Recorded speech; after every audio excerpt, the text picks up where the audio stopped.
The next case is, that we will hear arguments on is Danielle Tyrell versus the Conrad Botzum Farmstead, case number 29063. Each party will have 15 minutes to present their arguments, and the appellant may reserve up to 5 minutes for rebuttal. Let me know if you're going to reserve any time for rebuttal, and of course I'll point out the new clock that we have to help counsel know where they are in their arguments. The arguments are recorded, so please try to keep your voice up and remain at the podium during the argument. We've read the briefs and are ready to proceed if you are. We'll hear from the appellant first. Thank you, Your Honor. May it please the court, counselor. My name is James Reagan, and I represent the Conrad Botzum in a case that is before this court. I would reserve 5 minutes for rebuttal. Thank you. To give a brief background of this case is a slip and fall case that went before the trial court. There was a motion for summary judgment. That motion for summary judgment was denied. It then went before a trial. It went to a trial wherein there was a motion for a directed verdict and a J&OB, both of which were denied, as well as there were other issues during the course of the trial that I would like to bring to this court's attention in its review. Brief factual background of this matter is that the Conrad Botzum Farmstead is part of the national park. It's part of a lease where George and Maureen Winkleman run the plot of land. Basically, through the lease, it was for use for the public as part of this plan for 21 years. The parkway has a driveway that goes up, and there's this barn and a deck that's built attached to the barn. Part of the use of the property for the park was to have public events there. So through the course of the years, there's been concerts, and they use the barn basically for weddings. And what that entails is the guests pull up, they go to the parking lot, they walk up to the deck, they have access to the deck and to the barn for their wedding ceremony, for their wedding, reception, ceremony, whatever they need. During the course of this night, there was a wedding there. Margot and Patrick DeAndrea were there. They invited guests, and the guests started to arrive sometime around 5:30, 5 o'clock. They had open access to the deck and to the barn. Through the course of the night, the deck and barn were used for the wedding. The guests were allowed to use the deck. There was no issues, no complaints. Guests were able to traverse the deck, including plaintiff, who was able to traverse the deck, was able to see it during the daylight or when the sun was setting, was able to walk around the area. And it went through the course of a typical wedding. And then at the course of the night, there were pictures taken, and there's actual pictures of plaintiff standing by this beam area. And it's important to note that because later on in the night, there was dancing.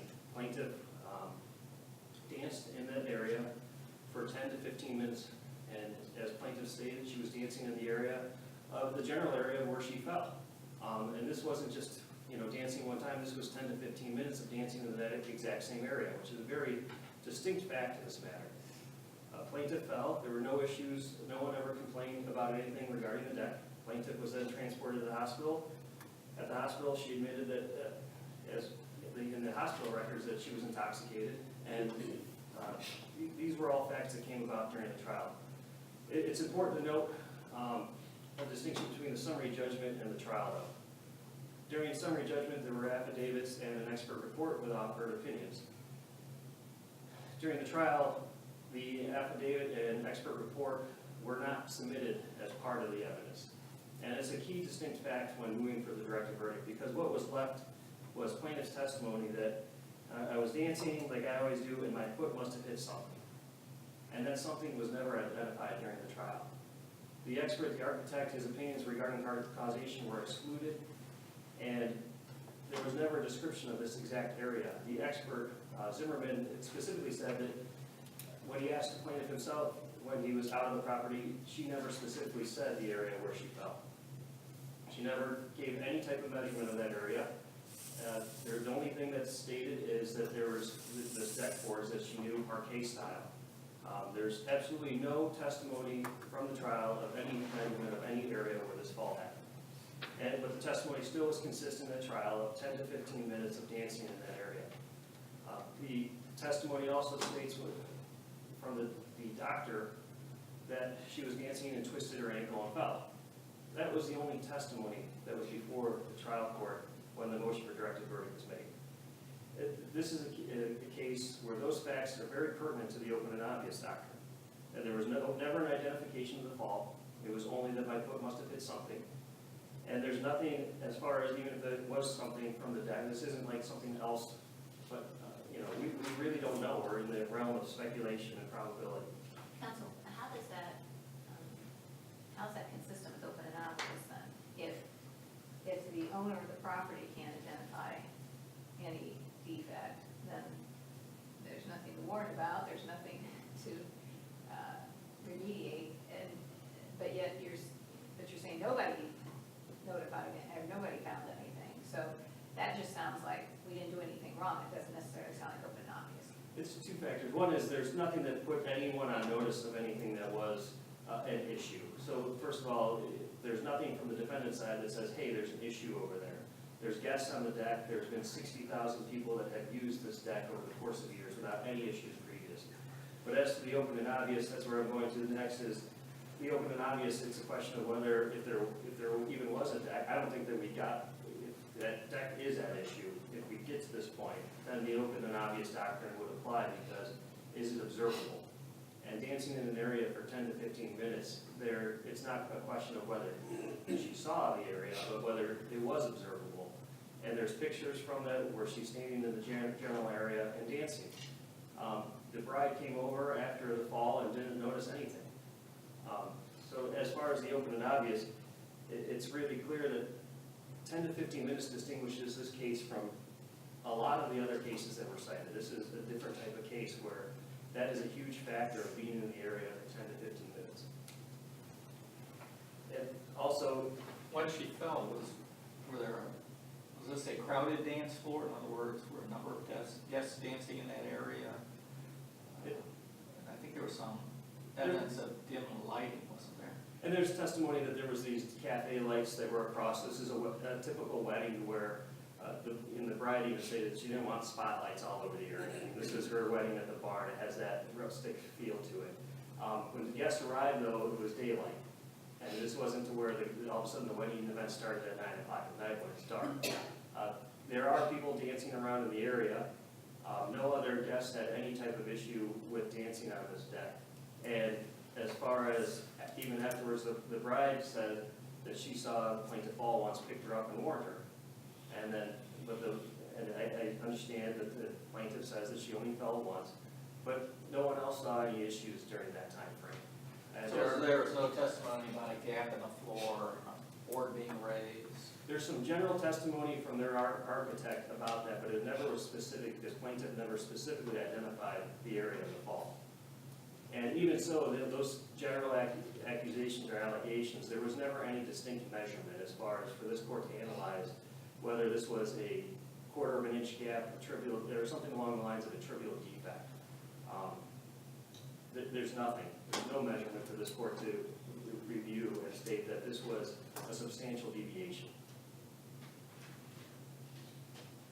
As far as the attendant circumstances, while there are guests dancing around in the area, and plaintiff stated that this was a wedding, this was a reception, people were dancing around, it's also, that goes back to the 10 to 15 minutes of dancing that I keep on referring to. So under the open and obvious doctrine, if we get to that point, as a matter of law, the directive verdict should have been granted or the JNO. And I think it's a key distinction, as you may hear from the argument about the affidavit of T.J. Ingersoll, who, when for summary judgment, said he saw the foot fold in half and saw the area, but then when his trial deposition was taken, he stated, I didn't see your feet, I just saw her drop, which is distinctly different when you're analyzing the evidence before the court. Well, but you could testify as to where the area was, that you saw her drop. He testified generally of the area, and he did not see her feet, and so therefore he had no opinion as to what caused the fall. And lastly, in regards to even another factor is there was testimony from the doctor that dancing and twisting your ankle, that's a common assumption of the risk. That was briefed before this trial court. The trial court ends the summary judgment motion. Factoring those factors aside, appellants moved for a new trial as another factor as to some occurrences during the trial. There was a motion for directed verdict on the future pain and suffering. The injury consisted of a fracture of an ankle and surgery. This was not an objective injury as cited in the case law provided of someone that was missing their arm or missing a leg. This was a subjective injury that needed expert evidence as to any type of future surgery or pain and suffering. The only question asked about the future was what type of future issues would arise. And the doctor's testimony was there may be swelling for a year. And his testimony was taken after that year. That is not to the future. That was already in the past. As far as the surgery, he did opine that there would be a more than likely chance of a surgery, but he did not state what the cost of that surgery was. He gave no opinion as to that cost. And those were used during the trial to ask the jury for future pain and suffering and the future cost of the surgery when there was nothing but pure speculation on these issues. Another issue that came up during the trial was this land is owned by the National Park. You're welcome to continue, but just be aware you're into your 5-minute rebuttal time. And I'll just briefly wrap up. This is an area of the National Park, and the trial court placed a burden on the defendant to show that the Ohio Building Code didn't apply, but there was no evidence that the Ohio Building Code did apply under the codified ordinances of Cuyahoga Falls. Thank you, Your Honor. All right, thank you. You have 4 minutes and 29 seconds. 15 minutes.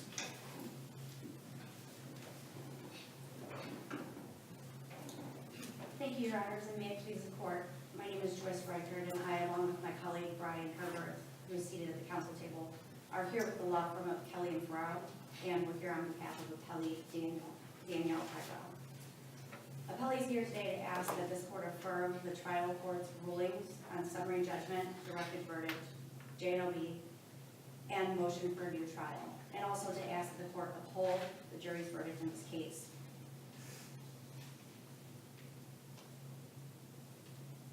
The trial court's rulings in this matter were correct because it provided complete instructions to the jury based upon the law and the evidence presented. It correctly denied summary judgment as genuine issues of material fact did remain, which were questions appropriately decided by the jury. It correctly denied directed verdict in J&OB because the evidence and the facts presented support Ms. Tyrell's negligence claim. Furthermore, the jury was not misled, nor did it award excessive non-economic damages because the jury weighed the evidence presented by the parties, was given clear instructions on the applicable law by the court, and its verdict was consistent with the evidence. I just want to bring to the court's attention a couple of facts that were left out, and those facts were that this was a deck floor, which was parquet style. So it's like a checkerboard in essence, and it was held out to be a dance floor. In addition, with respect to the Ohio Building Code, the reason the court allowed the Ohio Building Code to be admitted was because it was part of Conrad Botzum Farmstead's lease. There was a specific section in the lease that stated that they were to conform to all state, local, and federal building codes. Also,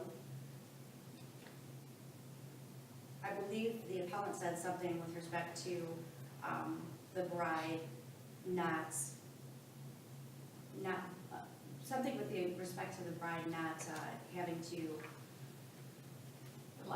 The lighting, thank you, I'm sorry. It's okay. And whether, because she wanted an atmosphere for a wedding and so on. It's not the bride's responsibility to ensure the public of the safety. It's Conrad Botzum Farmstead's. And while guests were maybe able to see during the daylight, this was a gloomy day. Some of the attendant circumstances that I'd like to point out to the court are that she did spend approximately 15 minutes on the deck in the area, but the point is, it was the general area. It wasn't the specific location where the fall occurred. In addition, appellant stated that she was near the beam where she fell. But if you look at plaintiff's evidence in this case, you'll note that the beam where she fell and the actual section where she was standing during these photographs is behind the section that she fell, or to the right if you're looking at the photograph. She actually fell to the left if you're looking at the photograph.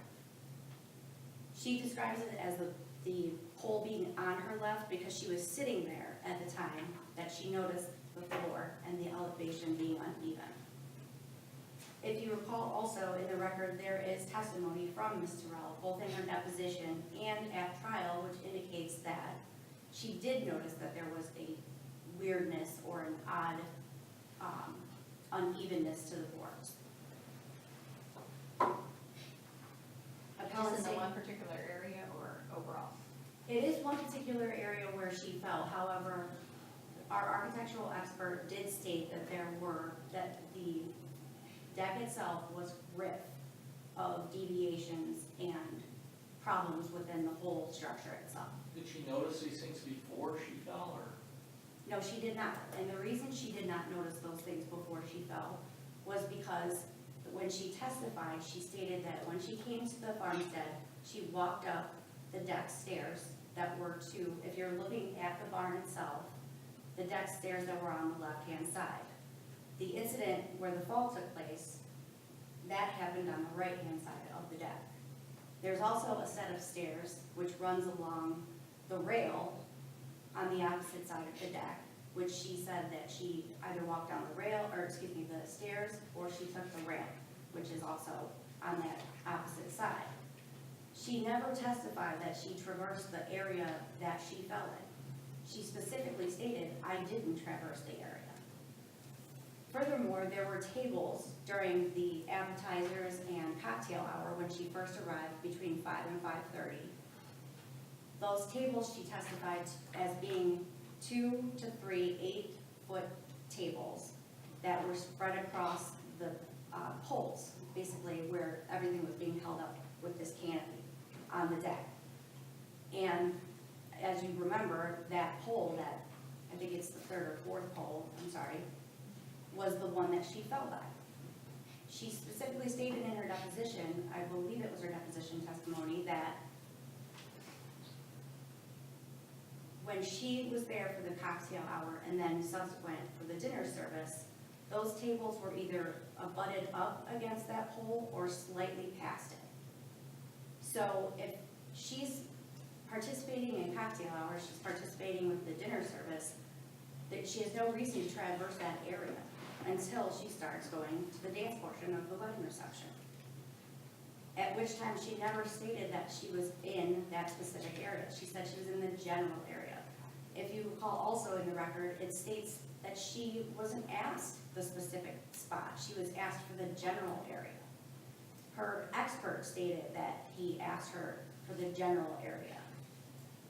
When she got up to testify at trial, she pointed out the location, because some of the photographs are difficult to see, but she did point out the specific location where she fell, and she pointed to the board, saying that she noticed that specific board and the unevenness of it when she fell because she was sitting right on top of it.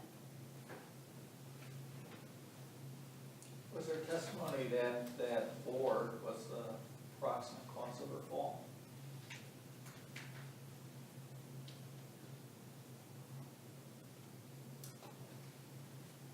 I believe the testimony from the architectural expert was, he was unable to testify as to causation because the judge ruled that the causation statements of both plaintiff and defendant's architects was not admissible.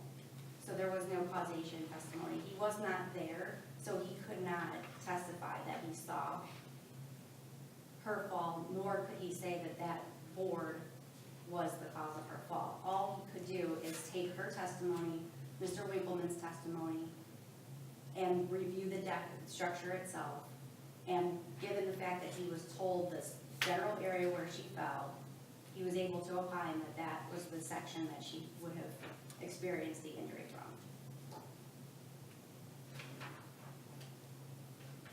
By the way, when you talked about the building code, did you allege a violation of the building code in your complaint? We did not allege a violation of the building code. Does that affect its admissibility? We did not allege that the building code was violated.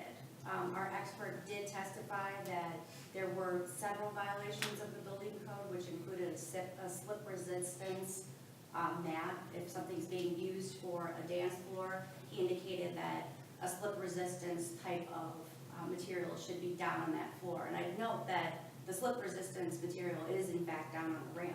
It's just not on the deck floor itself.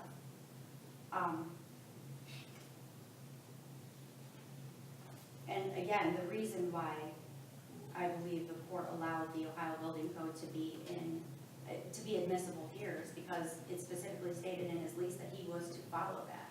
The lease between the bride and the farm? No, Your Honor, the lease between the National Park The Service National Park Service, and okay. Conrad Botzum. And in addition to that, the appellant himself testified that he actually followed the Ohio Building Code when he built the deck structure. So I think it's important to note that we had to, in some way, shape, or form, refute that testimony. And our architectural expert indicated that he did in fact not follow the Ohio Building Code or that there were violations thereof.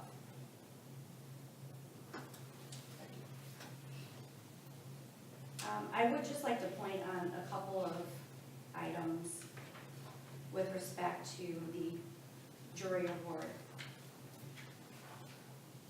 In looking at the actual award and the reduction itself, with the 51% reduction, this amount is a nominal $29,000 and some change. It is not some astronomical amount.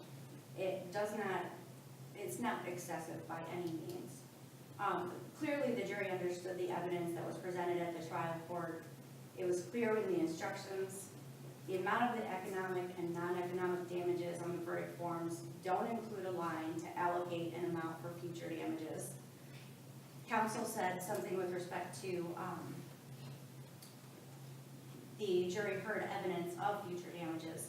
The plaintiff herself testified that she, in fact, had the surgery. She pointed to the x-ray images that showed that she had a bracket and screws placed in her ankle. In addition, the only time future damages that the appellant states were brought to the attention of the jury were during closing arguments, which is not evidence. Was there an objection at that point during closing arguments? No, there was not, Your Honor.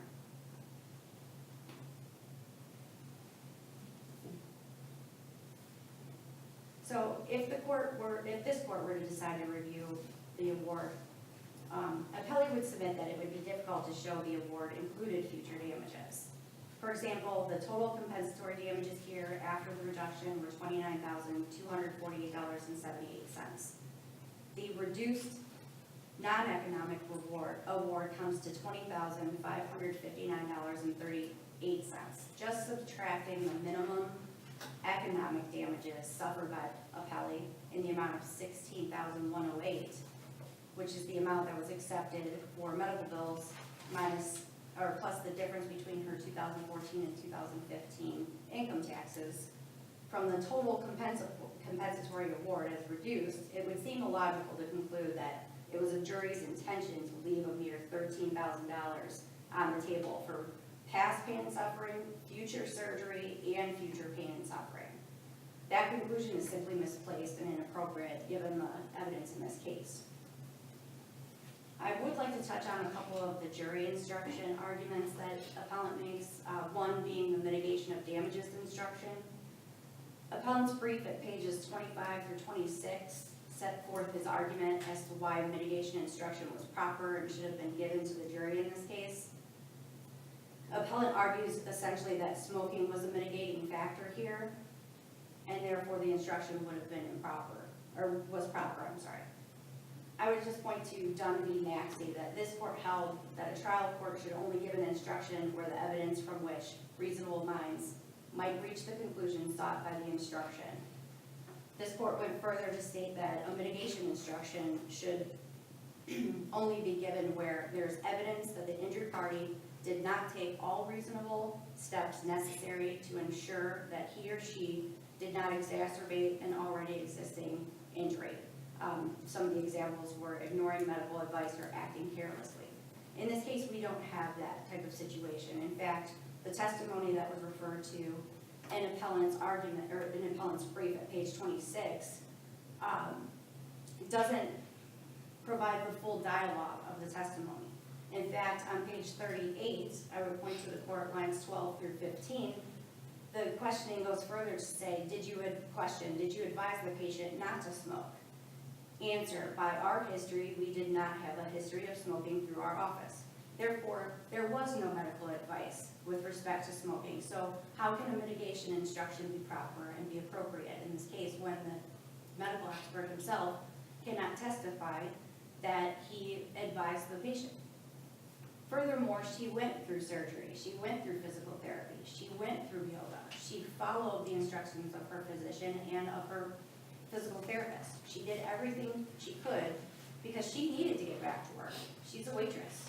Her only income relies on the fact that she is able to walk and able to get around.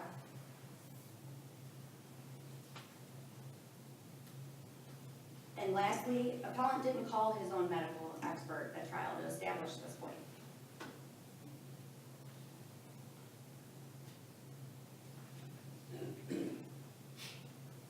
Well, you have 10 seconds. Okay, thank you. I would just ask then that Your Honor simply put, this case involves questions of fact appropriate only for a jury to decide, and that this is what the court allowed in this case. Appellant is unable to provide evidence, able to provide this court with evidence to the degree required for reversal in support of its assignments of error. Therefore, appellee requests that this court affirm the trial court correctly ruled on the appellant's summary judgment, directed verdict, judgment notwithstanding the verdict, and motion for new trial, and that the jury's verdict was appropriate and therefore should be upheld. Thank you for your time. Thank you. 4 minutes and 29 seconds for rebuttal.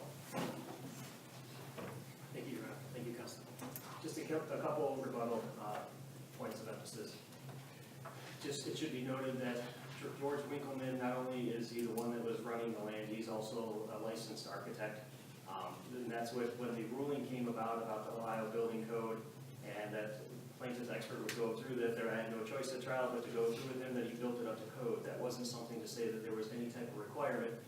As was provided to the trial court, the GSA specifically says that it's not binding, no matter what their lease says. That section of that park, this is federal land owned by the federal government. Therefore, there needs to be something from Ohio that states that their code actually does apply to this land. That was overruled in a summary judgment, brought up again before the court on motion to eliminate, and was denied. As to the future pain and suffering, that was the subject of a directed verdict motion put before the trial court. So to say that there was no objection during closing argument, after plaintiff's case, I brought this up to the court and I was denied. Therefore, it was preserved for the Court of Appeals to review as far as what the evidence was. And as I stated before, the doctor's testimony did not give any type of future pain and suffering. It was subjective and needed expert testimony, and the case law cited in the briefs. As to the, again, going back, we didn't hear anything, again, about any type of deviation for this court to analyze what that board deviation was. There's no evidence whatsoever, and the plaintiff was dancing around the area for 10 to 15 minutes. There's no judgment entry from the trial court specifically citing any specifics as to the testimony. And again, I just highlight that the ruling on the summary judgment is different than the directed verdict because the affidavit and the expert report were not part of plaintiff's case when the request for a directed verdict was made. So any opinions for the summary judgment that would have made a question of fact were not present, as the testimony of T.J. Ingersoll said he did not see the foot, and Zimmerman's testimony as to proximate cause was not allowed. Therefore, the only evidence there was that a foot hit something, and from the doctor's testimony that the plaintiff was dancing and twisted her ankle and fell. Now, having argued for about 10 to 15 minutes before this court, this is the same amount of time that the plaintiff was dancing in that general area, and I would just ask that under The directed verdict in Jan would be that this court dismissed the matter as a matter of law under the open and obvious doctrine, or even so that plaintiff never identified the cause of her fall, and just incorporate the arguments made as far as the new trial that will brief by appellant. Thank you, Your Honor. Thank you very much for both of the presentations today. The court will take the matter under advisement and issue a decision in due course. Of course, the clerk of courts will mail a copy of the court's decision to counsel on the day it's released. And you could also keep an eye on the Ohio Supreme Court's website where the opinions are also posted. Again, thank you both for your arguments.